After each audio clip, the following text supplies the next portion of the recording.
Welcome to the party. I'm Sam Ekstrom of Locked On Sports Minnesota. Today we debate whether Gink and Grenard are the best edge tandem since who? I'm Luke Braun of Locked On Vikings. And remember, all refs are bad. Great. I hope it gets worse. Hey, this is Arif from the Wide Left Substack. Yesterday, I got a comment on Blue Sky telling me to leave the hate over on X. Sorry, that's not what I'm there for. Luke Inman at Luke_Spinman. Can Harrison Smith do the impossible and have the first good-looking Hall of Fame bust in Canton ever? Time will tell, but probably not.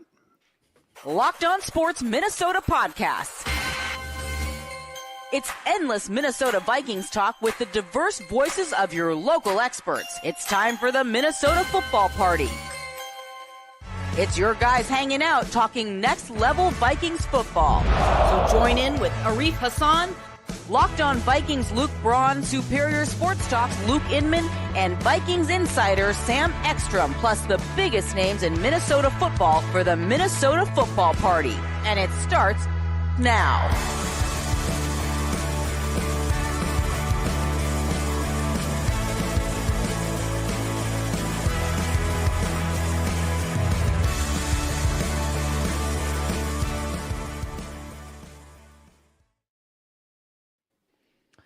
What's up? Welcome in on another Victory Monday. Minnesota is 8-2. They've won 3 in a row. We're going to talk about it on today's Minnesota Football Party. We do this live every Monday and Thursday here on Locked On Sports Minnesota, part of the Locked On Podcast Network, your team every day. Thanks for making us your first watch or listen today. For your second one, check out Locked On Vikings with Luke Braun. Great daily Vikings content over there. That's also where you find the audio of this show, the Locked On Vikings podcast feed, wherever you get your podcasts. Lessons learned from the Titans win.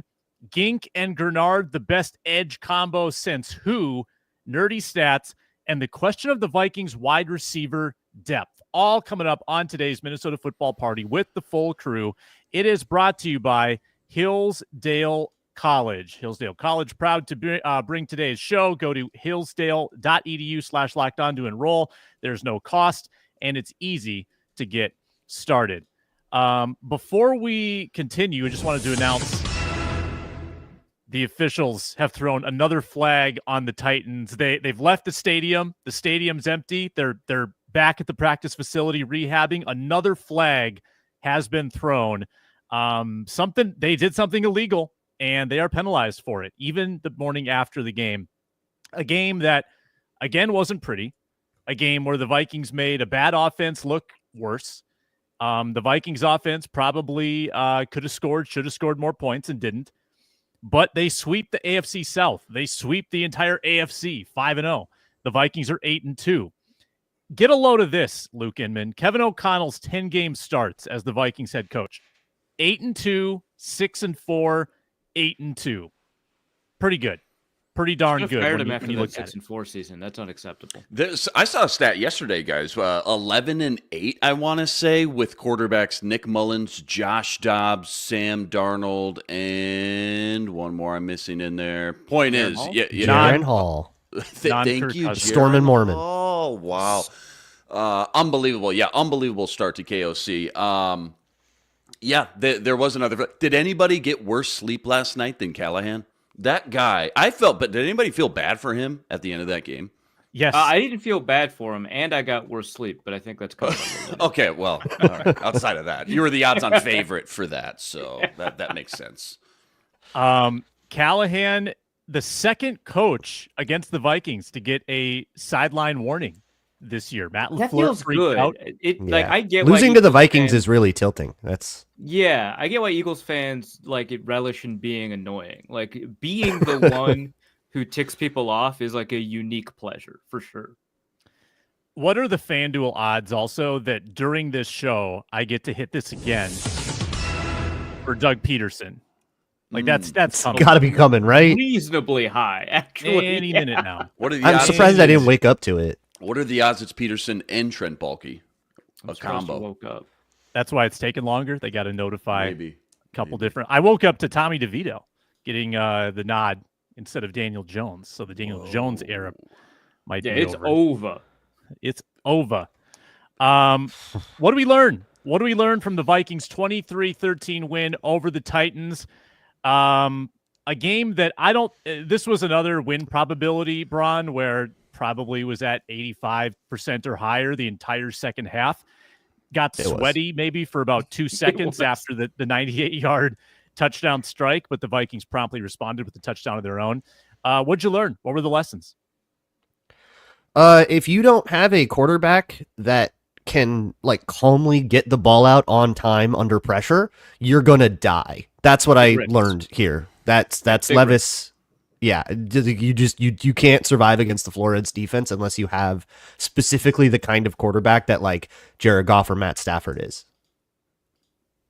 Yeah, you gotta eat rocks for breakfast just to like get up in the morning against the Flores defense. Like, there's just no other way.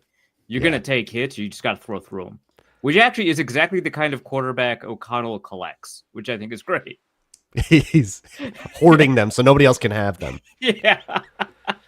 Should we twist the knife even more into a Reef right now, who had the 6+ sacks prop in the betting contest? Only because of peer pressure. And only because of peer pressure. Yeah, only because you were like, hey, you're not getting great odds on 5. I was like, fine, 6. And obviously, like I was having that internal conversation too, so you vocalizing it kind of pushed just nudged you in the right direction. But really, all of you should have just shut up and let me win money. I cannot believe that happened. Well, what were the 5? What were the odds on the 5? Minus minus 130. Yeah, okay. Right. And it was like plus 160 to add one more sack. Like, yeah, it felt like it was crazy. Great value. And also, there were like 3 Will Levis tackles for loss too. Yeah, you were texting about that. You were venting. And like it was 3 sacks in like the first quarter, and it looked like it was going to be easy. 1 per drive. Yeah. It started out like a sack per drive. Yeah, and then there were no sacks in the third quarter. Yeah, none. Yeah. Well, and Levis had pressure in his face on numerous occasions and completed some wild passes where I think he probably takes a sack 8 out of 10 times in that exact situation with that kind of rush. I felt bad for I'm sorry, I didn't feel bad for Reef, but no, you did. You did remember. It was I felt worse for Callahan than I did for you. I'll be honest with you. The Levis took it was, again, 30% pressure to sack rate in that game. Only threw it up for grabs really the one time to Harrison Smith. Maybe one more where Smith got a hand on it. Yeah. Didn't have a mega turnover day, but I thought the Vikings they were in his lap all day. That offensive line is a complete farce, it seems. They're two more first round offensive line draft picks away from having a competent O line. Obviously, they got the left side down, but now they're still in their TJ Clemmings era. Yes, you said you hate to see it. It's pretty cool when without the aid of great defensive tackles, like you don't have a Jordan Davis in there, you don't have a Grover Stewart in there. The Vikings still dominated physically at the line all day. Wait. Are we confident Grover Stewart's better than Harrison Phillips? Grover Stewart's very good. I don't want to be, but probably as a pass rusher. As a pass rusher, that he kind of dictated that Vikings game at times. That was just he's certainly against the Vikings. He took some L's in the run though, so it's a different package. Yeah, I just want to be clear. Like, I understand what you're saying when you say no great defensive tackles, and Harrison Phillips is not a great defensive, but I want to be clear, he's very good. Yeah. He's very good. The point I'm leading to is that they got 14 combined run stops from Gernard, Van Ginkel, and Patrick Jones in this game. Your edges are Patrick Jones had a game, too. Yeah. He's so bad. Patrick Jones knows how to play in a contract year. I'm going to tell you that right now. Yeah. He gets it. Like, early in the season, I could definitely have explained away some of that production by being kind of manufactured for him. And early in the season, some of it was. But one of those sacks was all him. And the other sack he was working in conjunction with Van Ginkel, but definitely made his way through the guard. Right? And 5 quarterback hits. He is a good game, dude. Did you guys see the Titans running back stats? 15 yards on 12 carries. for the running backs, a long of 4 yards, 12 rushes, 15 yards for Tony Pollard. If those props were up on Thursday, which we were kind of griping about, which that's just the way it works, but I was very tempted to take Tony Pollard over. It ended up being like 52 and a half rushing yards. I thought he'd have. I had his touchdown prop. Yeah, you had the touchdown prop. That's right. Yeah. A lot of faith. Yeah, a lot of I faith the noticed Titans that, would yeah. score touchdowns in that game, Bron, to take that.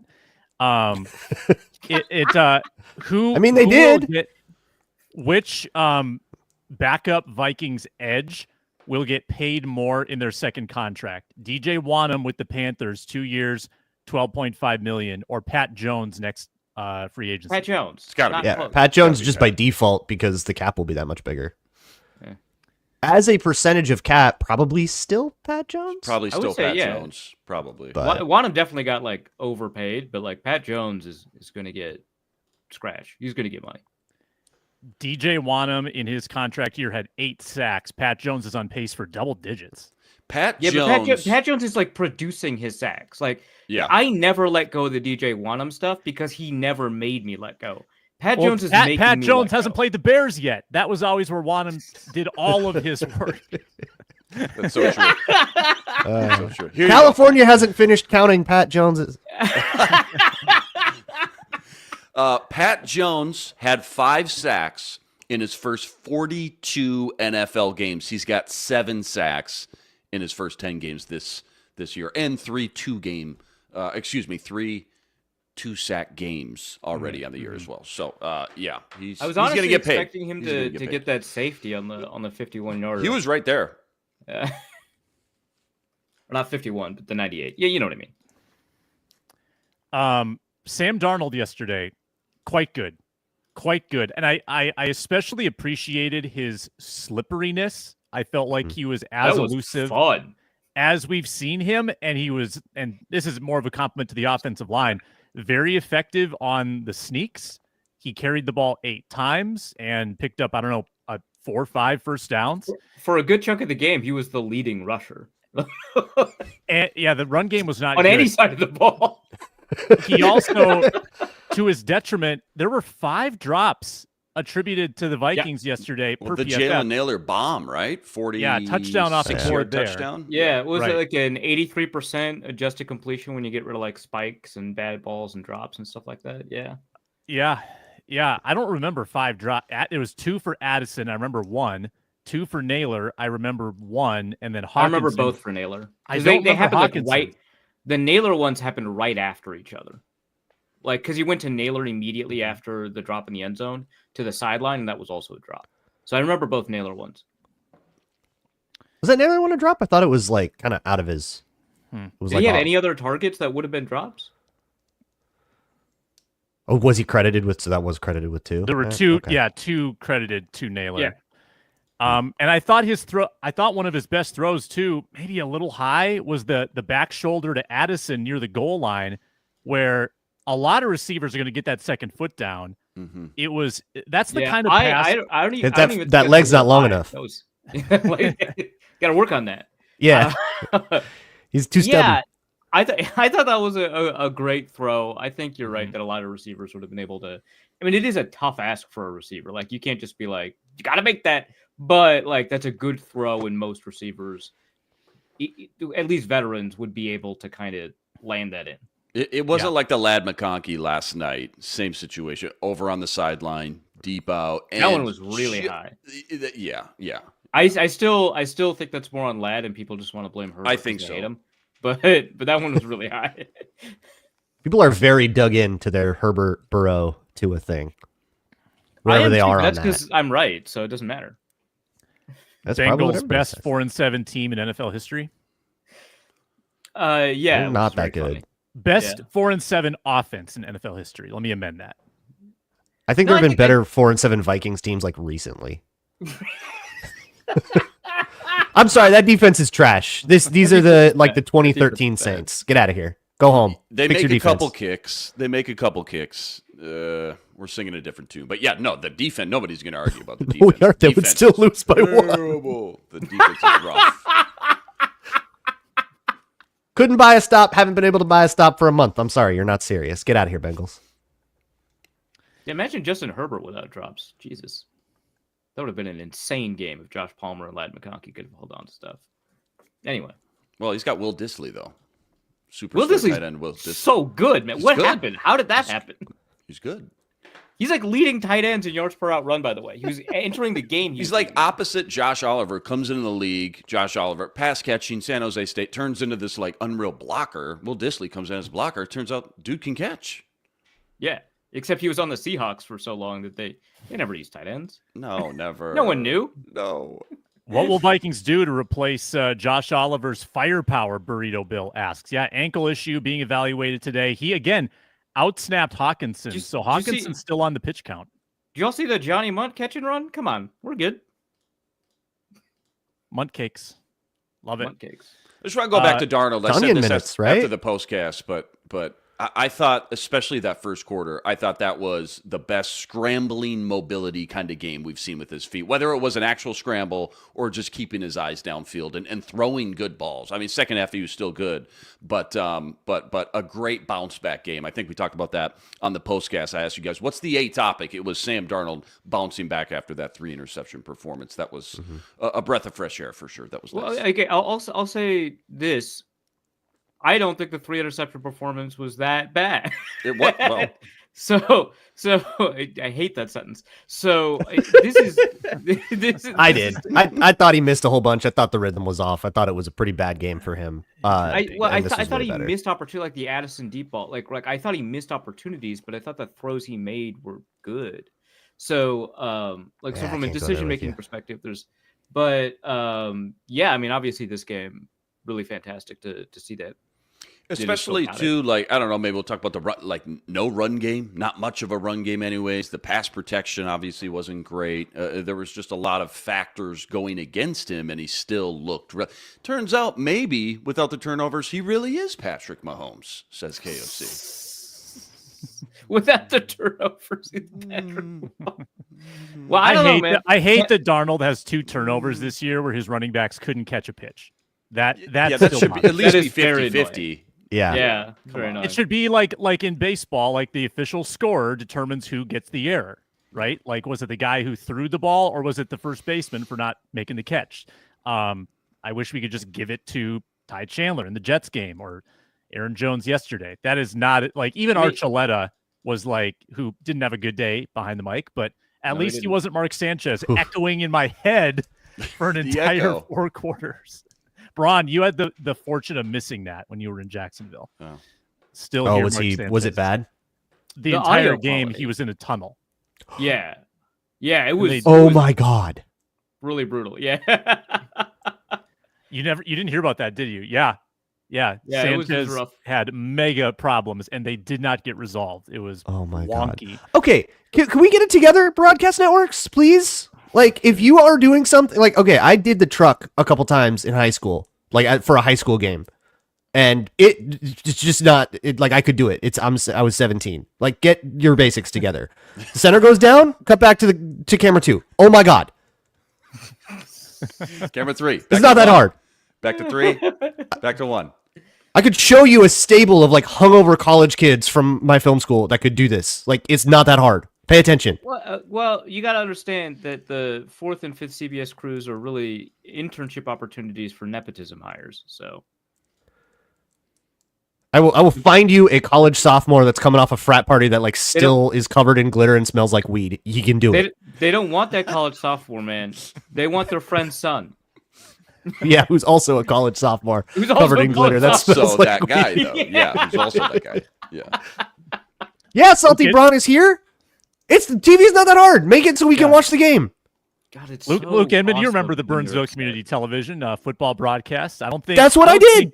100%. I don't think there was anything that we weren't doing on those community television that CBS is doing. Pretty much the same thing. It's the same. It's pretty much the same thing, except for high definition. That's the only. I like that Luke Braun is like. His voice is cracking as he's describing being 17. It's just really perfect. That's both because I'm mad and because I'm sick. Yeah, and because you're sick. And let's go through some stuff. Changes. Let's stick with the edge department. I've got an interesting stat about Van Ginkel and Grenard's production this year coming up next on the Minnesota Football Party.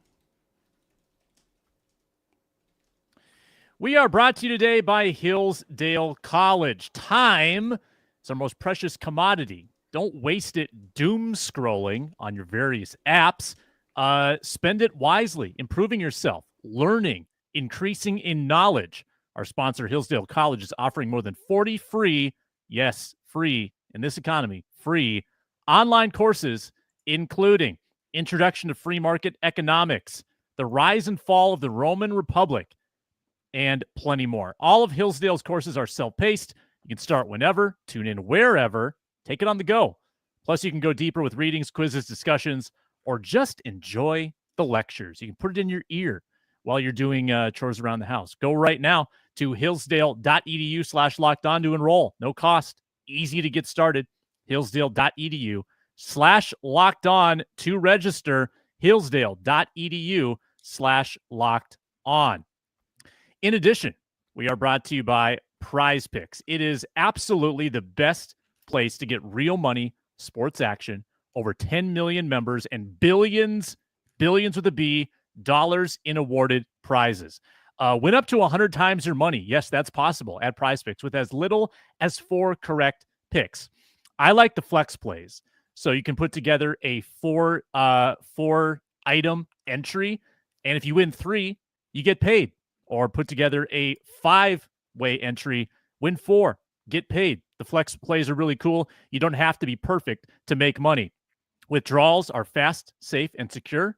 Venmo is now an option. Sign up today. Get $50 instantly when you play $5. Download the app. Use code LOCKEDONNFL to get $50 instantly after you play your first $5 lineup. Prize Picks, run your game.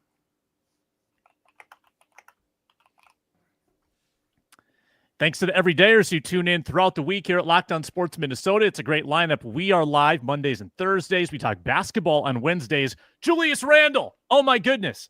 Ron Johnson show on Tuesdays. He also hosts the Roundtable on Fridays. Okay, so Van Ginkel and Grenard, what a season. Luke Inman, you pointed out on the postcast how unbelievable the free agency class is looking from Kwesi. The last, I would say, great tandem year the Vikings had at edge would have been sort of the end of the Griffin Hunter era, 2019. Yeah, Pete Griffin, young Hunter, right? And they were both healthy. They were both healthy to start that year through their first 10 games that year. This is 2019. Sorry, this 2019 is 2019 when they made the playoffs, won a game. 78 pressures combined through the first 10 games. Van Ginkel and Grenard, 78 pressures combined through their first 10 games this year, including 2 touchdowns by Van Ginkel. Grenard is is he still the pressures leader? I got to check the updated stats on that. Is this the best combo since Griffin and Hunter, or is it a better combo since Griffin and Hunter? I'll put that to you, Luke Inman. Well, so was that I don't know, statistically, was that the best Griffin Hunter year? In my head, when you brought this up, assumed maybe 2017. I pulled up 2017. Griffin ended with 13 sacks. Hunter was 7 quarterback hits, 36 total. Now, that's obviously through an entire season. So are you saying, was that 2019 the best Griffin Hunter? I will say, you can go with whatever you want. You can just look at sort of the Griffin Hunter tandem in general if you want. I looked at the first 10 games of 17, 18, 19, and 19 was the best combined effort in pressures. I think there was an injury in 17 that might have lowered that. Can I read off what the duos have been since then so we know who we're comparing this to? Yeah, let's do it. Yeah. So it's all been Danielle Hunter and someone else, right? In 2021 or in 2020, it was Danielle Hunter and Unique Ngakoue for a while until it was like DJ Wanham or whatever. Sack leader, Unique Ngakoue. Yeah. 4.5. Yep. Then it was for 2021. It was Hunter, and I think the God's honest starter was Stephen Weatherly, or was it Odenabo? Weatherly? Great question. Weatherly. I think it kind of went back and forth. Yeah, I'm sure the answer is important here. Yeah, both feel right. Yeah. So I'm gonna say it's not that one. Then it was Hunter and Zadarius Smith in 2022. Hey, that was pretty good. And then the last year, 2022 edge group was 2018's best edge group. Yeah, right. The best of 2018. And then it was Hunter and Marcus Davenport was in the intention, but then it turned into Hunter and Wanham. Hunter and Wanham, yeah. So the answer is clearly yes. It's the best since Griffin and Hunter. Yeah. Are they? I would still... Unless you want to argue about Zadarius Smith and Daniil Hunter, which I think you could, but there's pretty good an still. Like argument whatever. there for sure. They were certainly good. I think that this group is better than them. I don't want to diminish how good they were. They were good. I would still take Griffin and Hunter over this group. And this is not a knock to this group at all, obviously. Like a live Griffin, not like Yes. 2020, 21 turbo washed Griffin. I thought that they did a much better job. So obviously both schemes do a great job of creating one-on-one matchups for both sets of the players that we're talking about. I thought that individually they did a much better job at producing on those one-on-ones than Grenard and Van Ginkel. Someone in the comments just mentioned that Grenard and the Gink can do more. I agree that Van Ginkel can for sure. I think that both Griffin and Hunter were a little bit more versatile than Grenard. So I think it kind of, I don't want to say bounces out because Van Ginkel can do a lot. I'm not going to try, like they did try to make Everson Griffin an off-ball linebacker for like a really hot second. That didn't work out. And for Van Ginkel, that's like a legitimate option. So like, I don't want to like undercut, but I do think that, you know, the variety with which you can line up those two players across the line of scrimmage, something that you also got with Zadarius Smith, really enabled all of the other pass rushers on the team in huge ways. So I'm going to go with those two. I thought that individually they're just better players, but Grenard and Van Ginkel are phenomenal. Grenard is third in pressures behind Hendrickson, who has one more game, and one behind Bosa in the same number of games. Well, Bosa's hurt, so now he's just going to get... Yep. Bosa's got the head. Where does Aiden Hutchinson rank now? 7. That everyone's had like 3 more games. 7 still. Okay. Yeah. 5 more games. He has 5 more the games. Crazy. Absolutely bonkers. So and it's crazy because you're looking at PFFs, right? Next Gens totally disagrees. Gives them like half the pressures. What? That's curious. Yeah. It's like it's like 20 less pressures for We've talked Aiden about Hutchinson. this before about like how differently they evaluate these things and how those differences. But that's a wild discrepancy. Yeah, that is. Yeah. I think like for next gen, it is an unobstructed distance calculation. Yeah. For PFF, it's like, do you make the quarterback uncomfortable? Pressure. Yeah. And both correlate really well with quarterback performance. That's the really nuts thing, is that they're wildly different measures, but quarterbacks perform substantially worse under pressure in both definitions. I think that's so interesting. That is interesting. And I would say that the eye test, like I don't look as much with next gen. Certainly with the PFF numbers that they put out, it correlates with the eye test, right? You're like, oh, Grenard had an insane game. He probably had like 6 pressures, and it's usually the case. So you'd probably just have to adjust, like if that equals 4 pressures with the other metric, you just have to weight it a little differently. But that is super interesting. Now, with the way Van Ginkel's playing, going into it next year, a contract year, and with Turner not exactly exploding out of the gates, would you contemplate giving Van Ginkel an extra 2 years, keep that group together for 4? Do you think that's in the cards? Yes. It's an age question, I think, right? He's 29 now. 29 now. So it would be what, his age 31 and 32 season? You probably have to do the like player tracking chip math to see how fast you think he'll still be. But if you're not worried about that, then yes.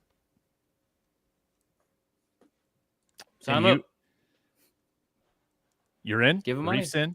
Yeah, give him money. I'm in. Keep good players. It has nothing to do with you can't have Dallas Turner or rushers. trying to be efficient about your draft picks. Yep. Sign good players, keep good players. It gives you a little insurance if Dallas Turner doesn't pan out, but even if he does, okay.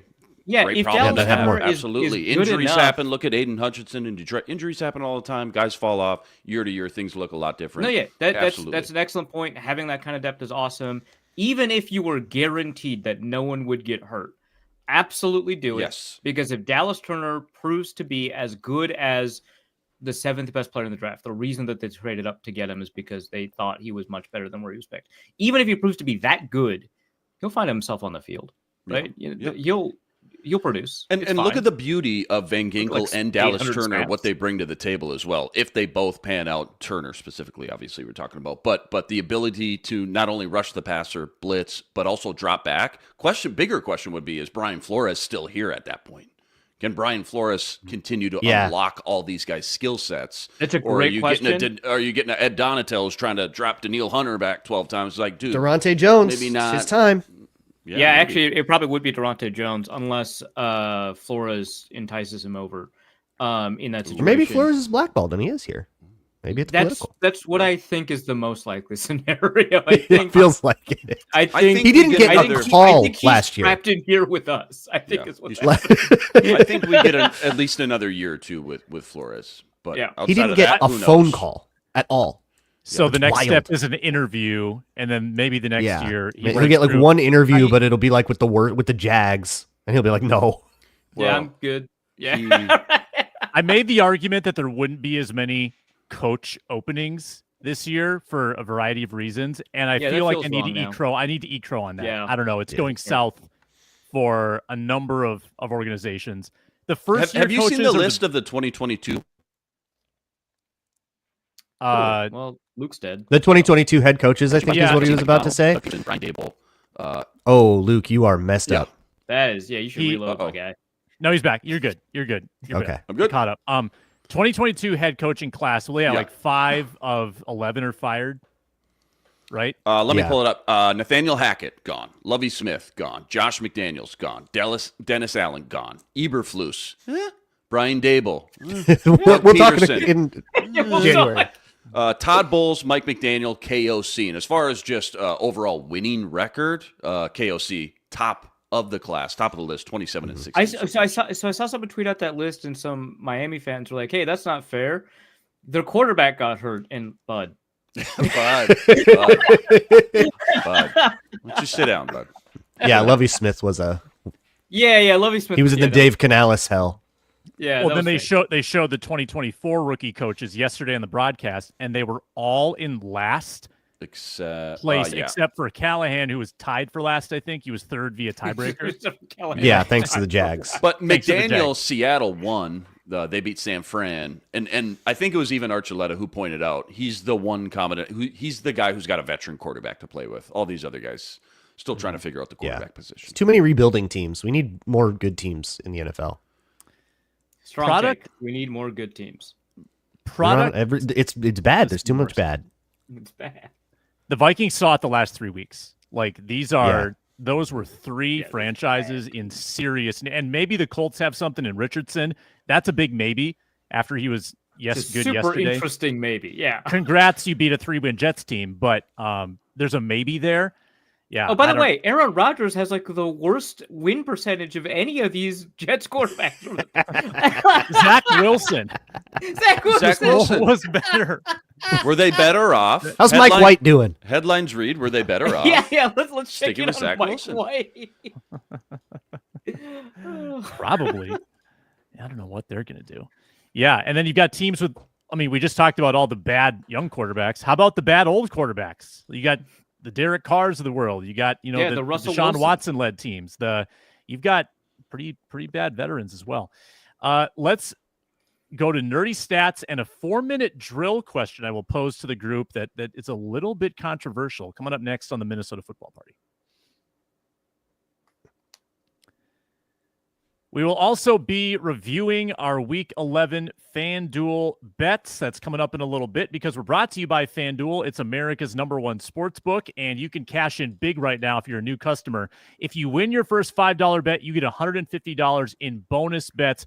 When you have that hunch, you want to lay down 5, you get $150. And then when you've got $150, you've got college football, college basketball, NBA, NHL, NFL.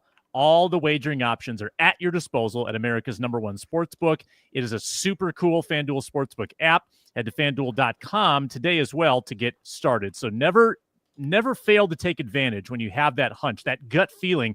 If it's live during the game, they've got live wagering options as well. Win a $5 bet, get $150 in bonus bets at FanDuel. Make every moment more at the official sportsbook partner of the NFL. And now the greatest open in sports podcast history. Analytics fans rejoice. It's time to get educated. Whoa, you're blowing my mind right now. With the nerdy stat of the day.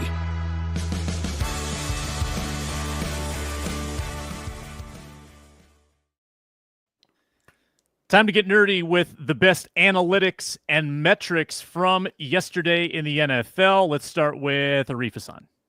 Sure. So yesterday's game, I noted that Will Levis was one of the least blitzed quarterbacks in the NFL. Why was that? Well, it's not because he's good against the blitz. It's because you can get pressure with force. So just why bother? Turns out he's actually one of the worst against blitz. You know who else is one of the least blitzed quarterbacks in the NFL?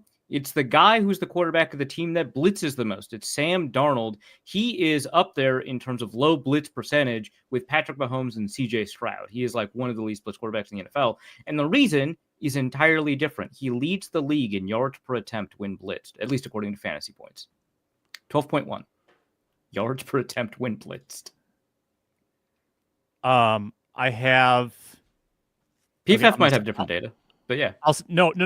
I have something to add on. I'm going to save it, or maybe I'll just go right now. I'll just piggyback off of you. Sam Darnold's passer rating when blitzed, 145, Jesus. which is that is the best. Jeez, that is the best. We have an unblitzable quarterback. Don't do it. You guys, it's better than Goff that. 2.0. PFF data Oh my God. goes back like 17 years. PFF has about 17 years. It is the best in the PFF era, and it's not even close. I was going to say, yeah, Not even PFF close. looks like PFF gave Darnold. Well, I mean, you his probably highest have to grade play of the year. around with some minimums to get that. But yeah, that's incredible. Of any qualified quarterback who's played a little bit each season, it's by far the best. Yeah, you need like 50 Incredible. snaps or whatever, 50% or whatever. That's outstanding. That's like those are individual game numbers, not season-long numbers. That's crazy. Incredible. Insanity. Braun. EPA per dropback, 0.37, which is the highest mark of Vikings season so far in this game. It may have felt like this was Sam Darnold's best game of the season. There is an argument to actually say that. Love it.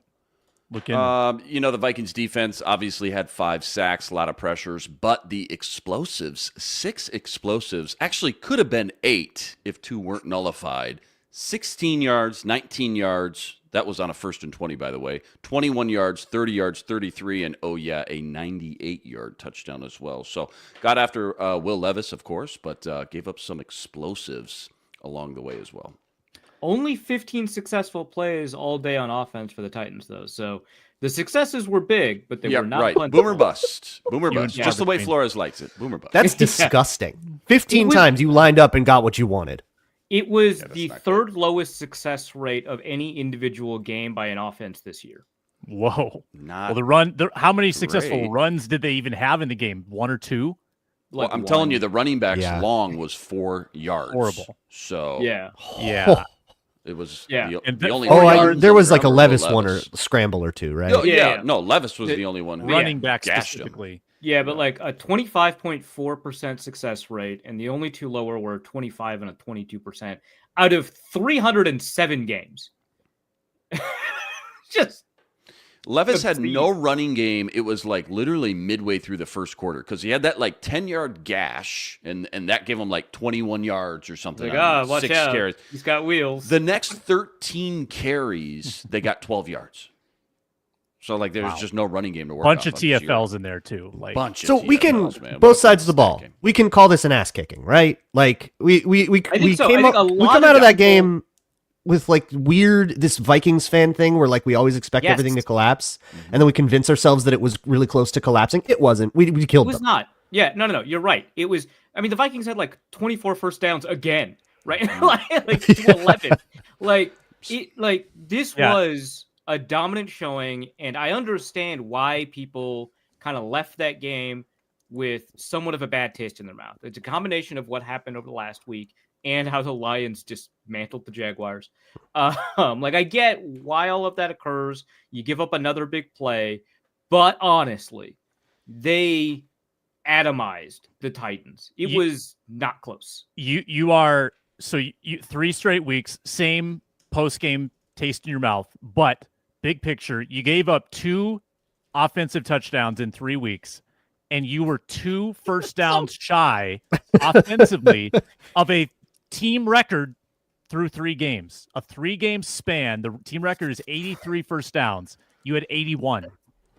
Like your offense has been unbelievable. It's fine. We're fine. I think the bad taste might be on us, fellas. Yeah, that might be an internal problem. Yeah, we're just terrified, and I get it. Okay, and I do want to talk about Luke, you mentioned the 2 plays called back by penalty. Yeah. Not an issue to me, because the reason they were called back by penalty is embedded in the Vikings' defensive design philosophy, which is to terrify you. And the reason somebody like Prince, or like Isaiah Prince, would line up that far back from the line of scrimmage is because he is terrified. And in fact, on the 51-yarder to Calvin Ridley, Pat Jones was a microsecond from decapitating Will Levis. And had Prince been lined up normally, that's a sack, which bothers me for reasons I'm sure you can understand. But also, like, that gets taken away because the Titans were cheating, and it only exists because the Titans were cheating. A little bit less true for the 23-yarder. I still think that pressure would have affected the throw. I wouldn't argue that would have been a sack otherwise, but it is embedded in the Vikings' design philosophy to terrify opponents to getting rid of the ball quickly. And instead of doing that, they cheated. So to me, it's not like the Vikings got bailed out there. The Vikings forced the issue there. So that's kind of how I want to characterize those 2 quote-unquote missed explosives. Yeah, very good point. Fair point for sure. I said on the postcast, The not taste is ripping, coming from inside the mouth. I was about to tweet a screenshot of that one. So Chat's good. popping off today. That's so good. Yeah, James is probably more correct. 2 plays away from it being a 30-6 win, and that's been the last 3 weeks. And we said that, back-to-back weeks. Not mad at getting caught in the blitz because of how bad Levis is against the blitz. That was a scouting report play, and it totally made sense to me. It was, however, in the course of the game, maybe you look and say, oh, our front 4 is better than 50% pressure rate just with the front 4. They were 10 of 19 yesterday getting pressure without a blitz. They probably would have been fine without bringing the blitz, but also Will Levis is going to give you the ball. He's going to get sacked. So I'm not mad at that whatsoever. He made a couple plays. He's a pro. Barely, but he's a pro. I had one more nerdy stat that I'm going to use to segue into a 4-minute drill. Jalen Naylor has the 6th highest drop rate in the NFL after a Troy Williamson-esque effort yesterday in the end zone, right between the old 8 and the 3. So my question is the Vikings exactly where you don't want it? Why? Dime from Darnold too. Is the Vikings wide receiver depth actually kind of bad? I would pose that question to you in today's 4-minute drill. Start the clock. It's time to execute the 4-minute drill.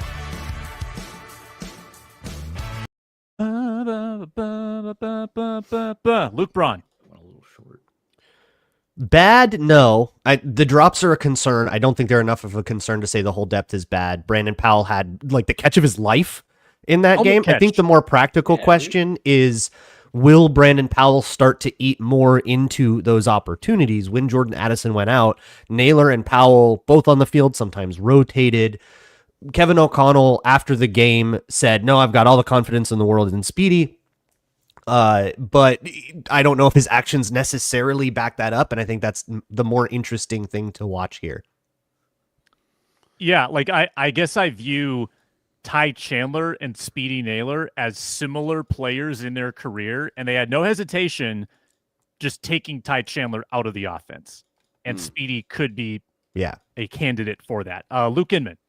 Yeah, I guess if you're talking best 1, 2, 3 groups in the league, or even 1 through 4, I mean, okay, they're probably middle of the pack if we scan through all 32 teams. I don't think Naylor's bad. I mean, he's had a handful of great plays this year. I always go back to that San Francisco play, 7 minutes left of the fourth quarter, game on the line. That was fantastic. You're just looking for consistency. To your point about the drops, I think the more and more reps he gets under his belt, he could get there. You got to remember, it's year 3 for him. He's been hurt all the way up until this point. Brandon Powell as your 4, I love that. I'll take that all day. I think as far as volume goes, if anything, I think about how KOC and slash West Phillips likes to run a lot more 12 and sometimes even 13 personnel groupings too. They love incorporating these multiple tight ends, and now they got 2 talented and healthy guys. Okay, Oliver got hurt, but nonetheless, Hawkinson's back. If you look at the tight end numbers, actually, with Hawkinson and Oliver the last 2 weeks, it's almost had the same amount of production than the tight end group the first 7 weeks. So I think you're going to see more tight ends as the year goes on. And unfortunately, that just might chew into volume and opportunities-wise. I'm just saying statistically, numbers-wise, for guys like Naylor and Powell. Arif. Yeah, I think they're good. I understand that the drops are a concern, but I do think that they get open for a reason. I think they're very good at getting open. I think they're good at getting open in high-value places on the field, right? Deep downfield, on the sideline, stuff like that. Obviously, you need to haul in the ball a little bit more often. That's you need to improve on that. But given that your 4th receiver is Brandon Powell and he plays the way he plays, given that your 5th receiver is Trent Sherfield and he plays the way he plays, because he's good at his stuff. He's good. I think they're fine. I think that they're great. I wouldn't say that, the Vikings 3 wide is how I would have characterized it maybe 3-4 weeks ago when I was talking about them as, sneakily being a top 5 3 wide team in the NFL. But there's no question to me that they're a top half team in terms of just the top 3 wide receivers. Getting drop rate is bad. It is also one of the less important statistics when determining receiver impact and receiver value. Your ability to get open is much harder to find in the NFL. And though you need to catch the ball more often, it is really difficult to teach someone to get open and a lot easier to get them to catch the ball a little bit better. I think they're good. I think they're fine. I think the Vikings are in a good spot. Obviously, having on top of that tight ends who can catch the ball and having Aaron Jones means that the skill position group in general is good, but I think the wide receivers are fine. I would say they are not as fine as we maybe thought they were in preseason. I think we were much more excited about Jalen Naylor. I think we were kind of intrigued about Tristan Jackson. Remember that name?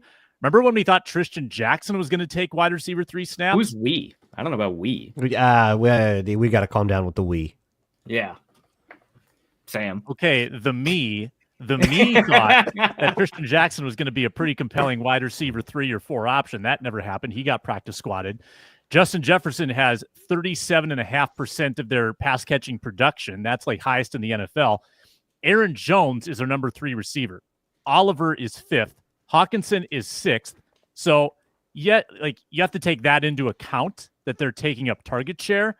I do not think they are deep at the wide receiver position. I think they were deeper when they had KJ Osborne. I think that you mitigate a different that. Guy. It's so KJ Osborne was very much did everything, right? He could get reasonable separation sometimes against man coverage, but really you trusted him to run the right route at the right depth and be where he was supposed to be, and that's part of your concept.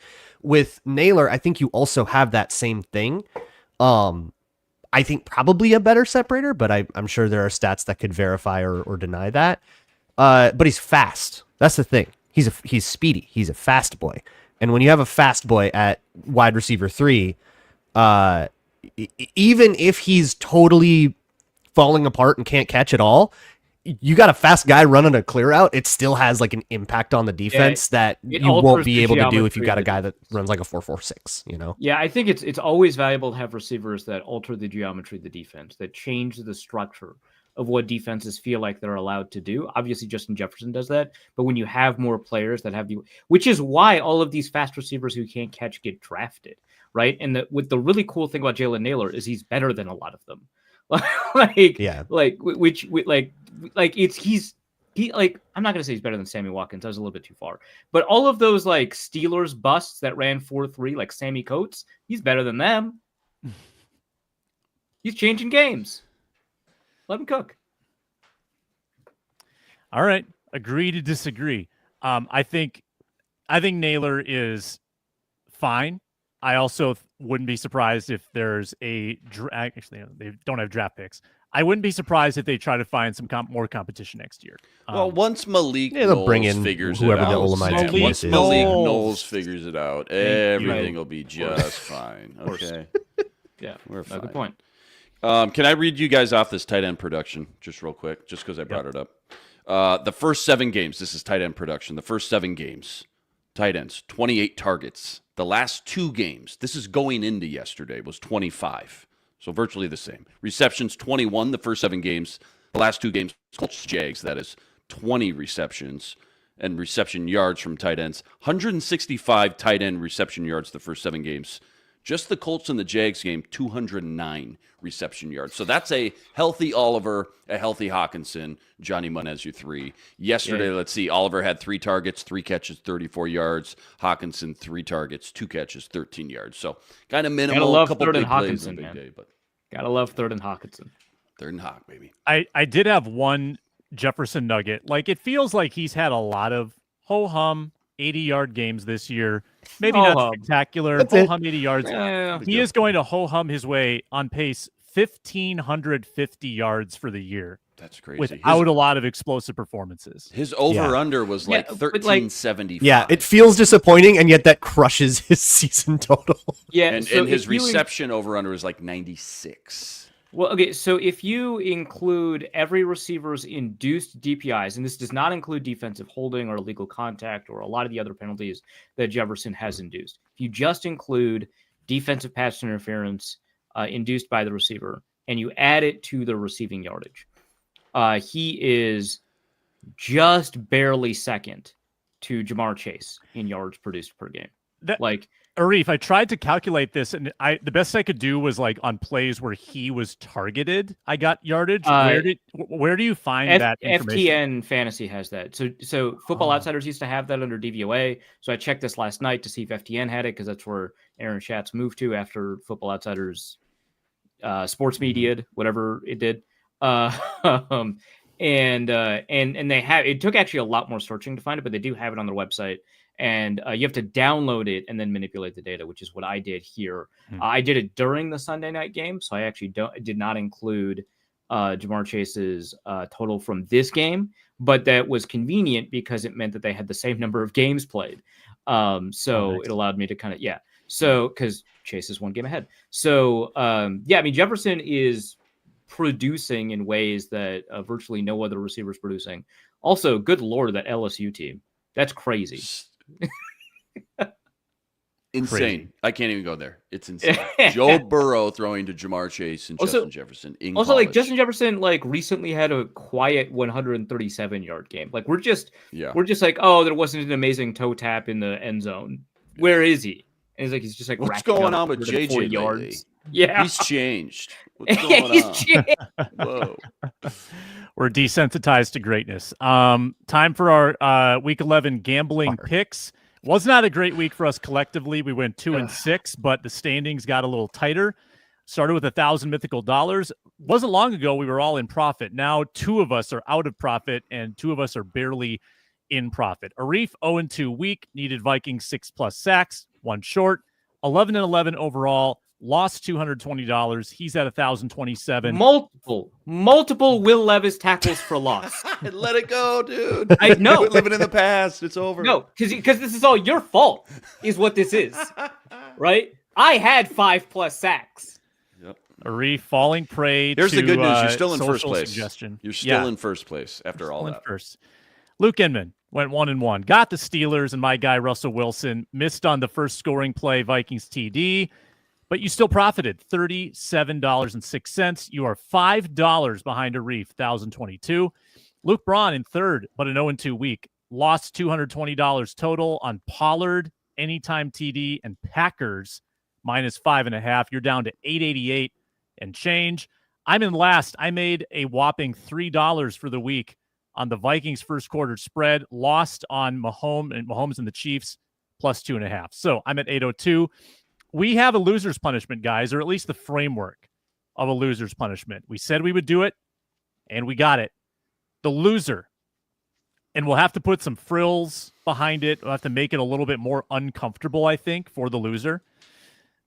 as if it's not uncomfortable enough, the loser will have to anchor the entire day 3 of the draft on this channel from first pick of the 4th round to Mr. Irrelevant. I think that's the basis for it. Now suggestions welcome for how we have to figure out what that means. What you're required to comment. Are we commenting on every pick, just every Vikings pick?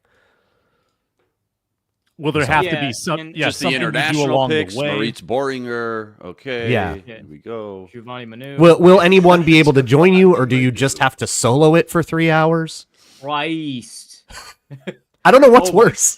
Yeah. Jesus. All right, this guy's coming out of Middle Tennessee State, a special teams guy, locker room guy, community guy. Yeah. Community guy. 4.5, 4.40, maybe. Yeah. I don't know. Vikings First and Skull, which I'm pretty sure is a show that does this willingly. Yeah, we're not gonna do this in a fun way. We're gonna make it bad. I promise. Yeah, it's gonna be awful. A whole lot of now. Here's a guy. Here's a guy. If you're looking for a late round gem, this guy definitely ran a 40-yard dash. We good for him. Just like frantically Googling people, and then the next guy, because these picks happen like in 3 minutes. So fast. They happen so fast. Rapid fire. Yeah. What's the time frame on that? Like 11 a.m. to 5, 11 to 4. I think it's like closer to 3, isn't it? Like 11 to 3, maybe it's 11 to 4. For me, it's 9 to like noon or 12:30 ish. Yeah. So 11 to like 2:30. Ron has to take apple cider vinegar shots after each day 3. Are you a Jesus Christ. ACV guy? No Tums, no antacids. Oh, that stuff's brutal. I will make it. I'm gonna spend the whole 6th round on the toilet if I do that. Perfect. Same as last competition. Same as last year's competition. Yeah. I like the idea, though, of if this happens, then this is the result. Like having a handful of those rules or guidelines that govern how the day will go. We could do something with similar to, so every year I do like a charity thing where you can submit what you think the Vikings will pick in day 3, and if you get it right, something happens. We could do some kind of framework there. Yeah, let's do a little good for the world. I love it. I'll be doing that regardless, so you would have to Vikings come up with probably have 2 or 3 picks on day 3 to keep it a little interesting. They have 2 fifths right now, or did they give one up? If there was like 1 pick, just to make things even There's worse. no Vikings at all. We just have to cover like what the Steelers are doing in round 6. The 1 pick he trades out for like, we're going to move up from the 5th to the 4th though next year. Trust me, you'll love this. Yeah, next year. Yeah, it's great. He uses it to move the compensatory 3rd up.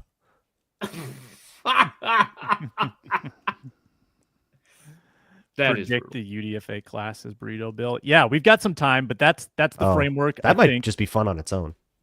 That might actually. I mean, I would just lean on my consensus board, but yeah. I mean, let's be honest. Whoever is doing the day 3 is just going to be leaning on the consensus. 100%. Oh, yeah, not even close. And the Brugler draft guy just just like control F. 5th, yeah. No 6th. 1/7. 2 fifths and a 7th, right? That's it. Yep. Yeah. That'll turn into more. That'll turn into 4 or 5 picks. That'll be fun to work that out. We've still got 7 weeks left of the betting, and it's literally anybody's game. We'll make our picks on Thursday when we're back on the Minnesota Football Party. Thanks to all who watched, listened, subscribed, Locked On Sports Minnesota, all of our commenters keeping us on our toes here in the live chat room. For Luke Inman, Luke Braun, Reef Hassan, I'm Sam Ekstrom. Talk to you Thursday on the Minnesota Football Party.